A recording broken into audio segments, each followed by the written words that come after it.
Today we'll be studying the thoracic cage. It is the skeleton of the thoracic wall, which is oval in shape and is formed by anteriorly the sternum bone, the costal cartilages, the ribs, and posteriorly it is formed by the 12 thoracic vertebrae.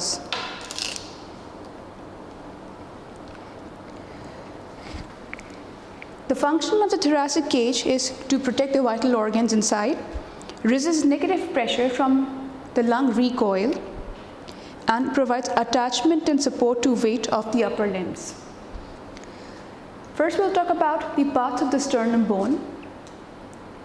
It is a flat shaped bone with a handle sort of a structure. This part of the bone is called as the manubrium, followed by the body of the sternum and the xiphoid process. The manubrium has a notch which is called as the suprasternal notch, and at the sides the clavicular notch. So the clavicle attaches to the clavicular notch, and the notch in between is called as the suprasternal notch. The manubrium is followed by the body, which is flat blade shaped structure, slightly convex on the anterior surface and concave on the posterior surface.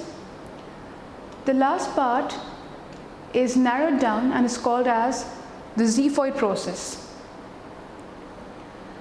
Now, talking about the attachments, the manubrium is attached via the clavicular notch to the clavicle and by the costal cartilage to the first rib. Talking about the boundaries of the thoracic wall, we have an inlet and an outlet. The inlet is formed by anteriorly the manubrium, posteriorly the first thoracic vertebra, and first rib on the sides. The outlet of the thoracic cage is formed anteriorly by the xiphoid process of the sternum bone, posteriorly by the 12 thoracic vertebra, and on the sides there's a border which is formed by the costal cartilages of the 7th and the 10th rib, and on the sides by the 11th and the 12th rib. This angle of Lewis is a surface landmark indicating the attachment of the second rib. Once we feel this subcutaneously, we count the spaces below the ribs to indicate the spaces, the costal spaces. So this is the second rib. Below it is the second intercostal space, third intercostal space, fourth intercostal space, and this is how we count the ribs. Now we'll be discussing the features of a typical rib. A typical rib has two ends, anterior, which is concave, and posterior, which has a head, a neck, and a tubercle.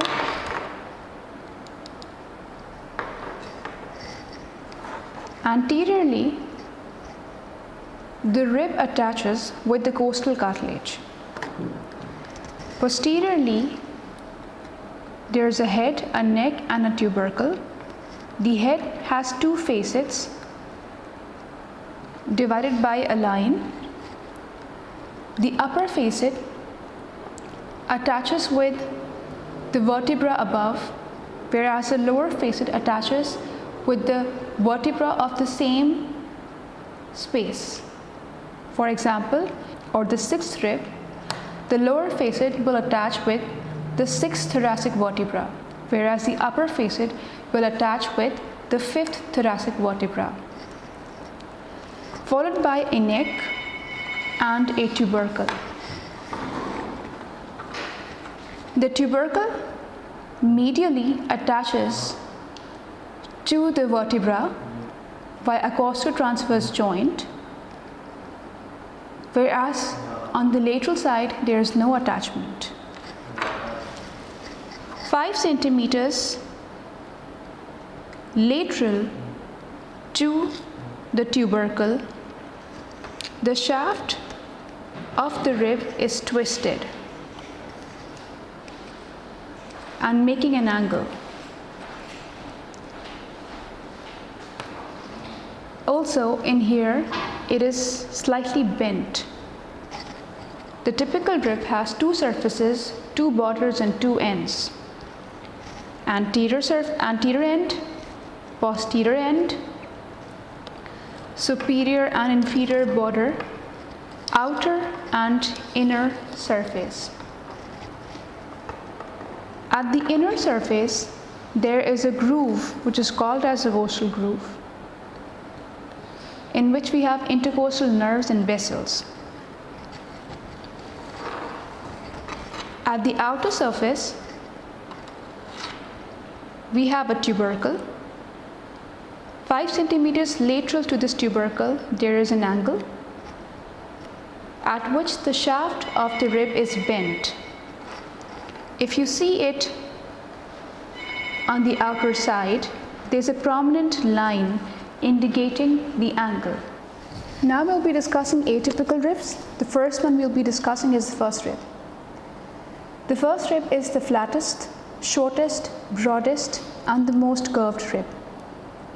The rib has no costal groove and has two ends, anterior and posterior, two surfaces, upper and lower, and two borders, outer and inner.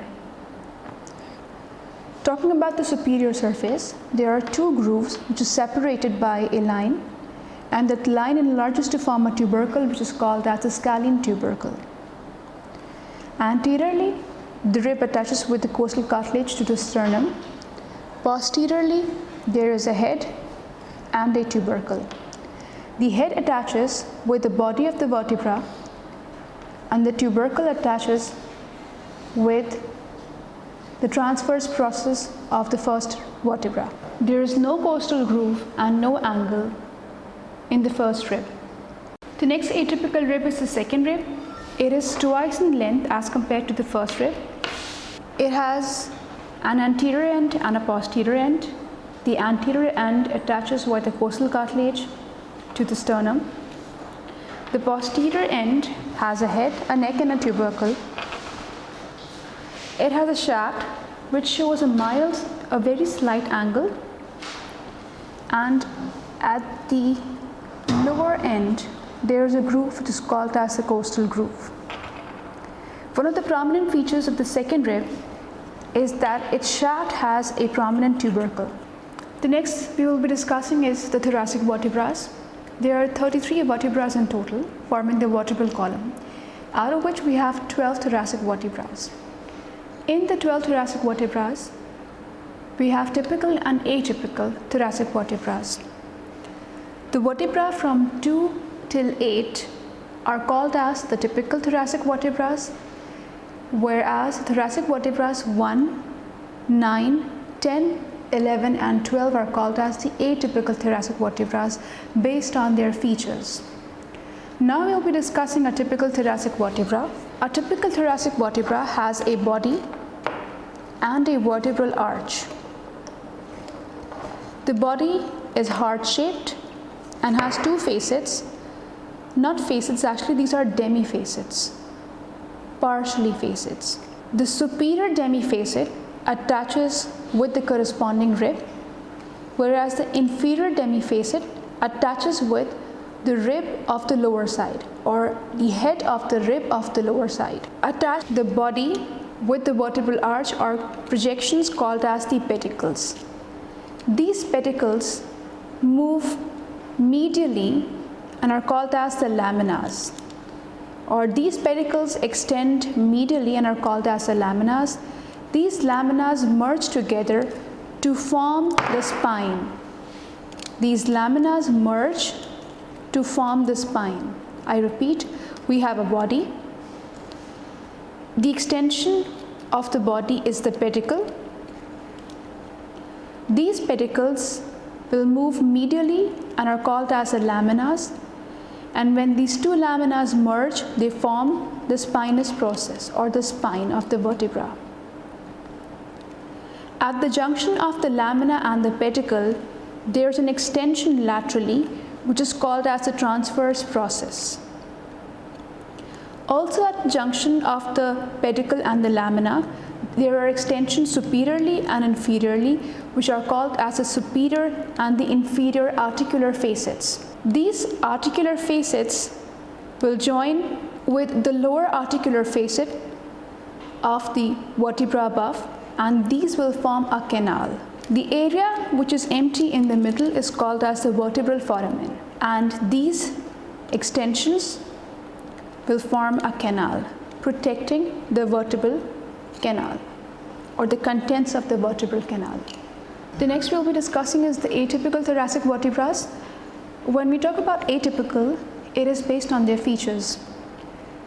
As we know that there are 33 vertebrae in total, out of which 12 are thoracic. Now, first initially we have the cervical, followed by thoracic, followed by lumbar, etc. One thing that we need to notice is that once we move from cervical vertebrae towards thoracic vertebrae, the cervical vertebrae of the lower side will start showing features of the thoracic vertebrae.